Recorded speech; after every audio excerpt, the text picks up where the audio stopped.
വീട്ടിൽ ഒരു കല്യാണം ഉണ്ടായപ്പോൾ അവിടുന്ന് ഓടിച്ചോർത്ത് കിട്ടിയൊരു കിളിയാണത്.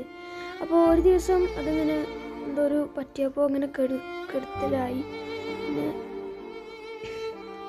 അതുപോലെ തന്നെ അതിന് ഭയങ്കര ഒരു അസുഖമൊക്കെ വന്ന് ഇത് ചാവാനായ രീതിയിൽ ഇങ്ങനെ കൈകളിൽ വെച്ച് തന്നെയാണ് അത് അവസാന ശ്വാസങ്ങളാണ് ഒന്ന് എടുക്കുന്നത്. അതുപോലെ തന്നെ പെട്ടെന്ന് എന്തൊക്കെയൊക്കെ അത് ചെയ്യാൻ തുടങ്ങി. എന്തൊക്കെ ആഞ്ഞ് ശ്വാസം വലിക്കുകയും അതുപോലെ തന്നെ എന്തൊക്കെയോ ഒരു ഇതൊക്കെ ചെയ്യുന്നു. കാലൊക്കെ പെടഞ്ഞ് എന്തൊക്കെയോ അടിക്കുക, അതുപോലെ തന്നെ എന്തൊക്കെയോ ചെയ്തുകൊണ്ട് അത് മരണത്തിലേക്ക് പോവാനിടയായി. എൻ്റെ കൈകളിൽ തന്നെയാണ് അത് വന്ന് മരിക്കാൻ ഇടയായത്. അത് അവസാന ശ്വാസത്തിൽ അത് കാലൊക്കെ ഉയർത്തി ഒക്കെ ആയിരുന്നു അന്ന് അവിടെ നടന്നത്.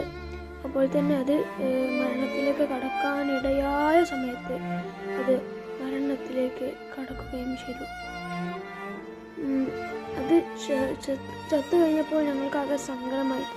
എനിക്ക് ഭയങ്കര സങ്കടമായിരുന്നു അപ്പോൾ ഉണ്ടായിരുന്നത്. അപ്പോൾ ഞാൻ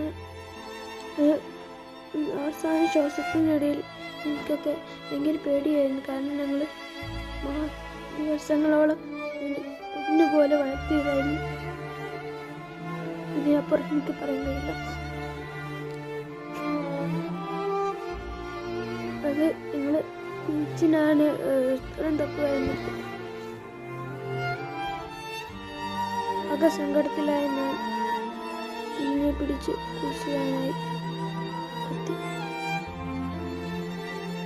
ഓടിച്ചോർത്തുനിന്ന് കിട്ടിയ പിറ്റേന്ന് ഞാൻ ഇത് പൊന്നുപോലെ രാത്രി നട്ടപ്പാതിരാക്ക് വരെ ഭക്ഷണം തപ്പി വളർത്തിയ ഒരു ജന്തുവായിരുന്നത്.